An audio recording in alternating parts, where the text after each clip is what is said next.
دیکھیں جب ہم بات کرتے ہیں نا اسکول کی بچوں کی لرننگ کی، تو اسکول میں 3 مین کمپوننٹ ہیں۔ نمبر 1 ہے کنٹینٹ جو ہم بچوں کو پڑھا رہے ہیں، نمبر 2 ہے پیڈاگوجی مین جو ٹیچرس کی جو ٹیچنگ ٹیکنیکس ہیں وہ، اور نمبر 3 ہے انوائرمنٹ۔ آپ دیکھیں کہ پاکستان میں آپ کو موسٹلی اسکول جس چیز پہ فوکس ان کا نظر آئے گا نا، آپ کو 70 to 80% وہ ان لوگوں کا فوکس ہوتا ہے صرف کنٹینٹ پہ، کریمنگ، کہ بچوں کو بس کنٹینٹ زیادہ سے زیادہ آئے، بس وہ رٹا لگا کے یاد کر کے ان کی مت ماری جائے، ٹھیک ہے۔ تو آپ کو موسٹلی اسکولز اس پہ کام کرتے ہوئے نظر آئیں گے، جبکہ بہت کم تعداد ایسی ہے جو کنٹینٹ کے ساتھ ساتھ پیڈاگوجی پہ بھی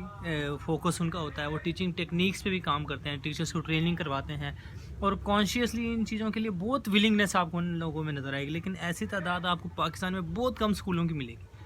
اچھا، تیسرے نمبر پہ وہ جو کمپوننٹ ہے نا، جو تیسرا مین کمپوننٹ ہے وہ ہے انوائرمنٹ۔ اور آپ یہ دیکھیں کہ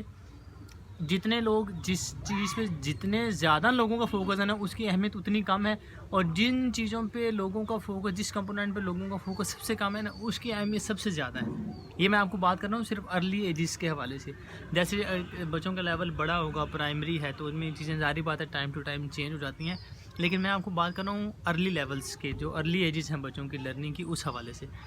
تو آپ دیکھیں جو ارلی ایجز میں جو انوائرمنٹ ہے نا اسکول کا، یہ سب سے زیادہ میٹر کرتا ہے،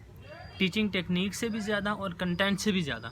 کہ آپ نے بچوں کو انوائرمنٹ کس طرح کا پرووائڈ کیا۔ ابھی جو انوائرمنٹ ہے نا، اس کی 2 چیزیں ہیں، نمبر 1 ہے انفراسٹرکچر، اور نمبر 2 ہے اسکول ایکالوجی۔ اسکول انوائرمنٹ میں بھی جو اسکول ایکالوجی ہے وہ زیادہ اہمیت کی حامل ہے as compare to infrastructure. Infrastructure میں کیا ہے کہ بلڈنگ کتنی بڑی ہے، کتنی کھلی ہے، اس میں صحن ہے، بچوں کے کھیلنے کے لیے جگہ ہے، اوپن پلیس کتنی ہے، اور اسی طرح سے اس میں کوئی گراؤنڈ ہے بچوں کے لیے، یہ ساری چیزیں، کمرے کیسے ہیں، ہوادار ہیں، اس میں روشنی، لائٹ، ٹیمپریچر کنٹرول ہے، یہ ساری چیزیں اس میں آتی ہیں انفراسٹرکچر میں۔ جو اسکول ایکالوجی ہے، اسکول ایکالوجی میں کیا ہے کہ جو بچوں کا لرننگ انوائرمنٹ کتنا بنا ہوا ہے۔ ایک آپ نے کلاس بنائی تو اس کلاس میں بچوں کی لرننگ کے لیے کتنی چیزیں ہیں،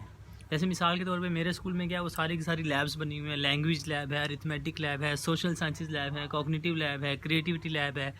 تو میرے اسکول میں کیا ہے کہ یہ ساری لیبس بنی ہوئی ہیں۔ تو ان لیبس کا اصل مقصد کیا ہے، پرپس کیا ہے، یعنی کہ میں کیوں چاہتا ہوں، میں نے یہ لیبس کیوں بنائی اور یہ آئیڈیا مجھے کیسے آیا، وہ صرف اس انوائرمنٹ جو بچوں کو جو اسکول ایکالوجی ہے اس کی امپورٹنس کی وجہ سے یہ آئیڈیا، اور اسی طرح سے میں نے کیا، اور الحمدللہ اس کے بڑے اچھے رزلٹس ہیں، کہ جب بچہ لینگویج لیب میں جائے گا تو اردو، انگلش اور عربک آنر اس میں بنے ہوئے ہیں، اس میں بچوں کی ساری ایکٹیویٹی کا سامان اس میں پڑا ہوا ہے۔ تو جیسے بچے اس لینگویج لیب میں جاتے ہیں تو وہ کانشیسلی بھی اور انکانشیسلی بھی لینگویج کے لیے پریپیئر ہو جاتے ہیں۔ تو اس کو کہتے ہیں کہ لرننگ تھرو انوائرمنٹ۔ تو یہ بہت امپورٹنٹ ہے۔ ایسے جتنے بھی اسکولز ہیں جو ارلی ایجز پہ کام کر رہے ہیں، میری ان سے ریکویسٹ ہے، اس میں اگر ان کو کسی بھی طرح میری ہیلپ چاہیے تو میں ضرور حاضر ہوں، اور تو ان کو یہ چاہیے کہ وہ انوائرمنٹ پہ ضرور فوکس کرے۔ Thank you very much.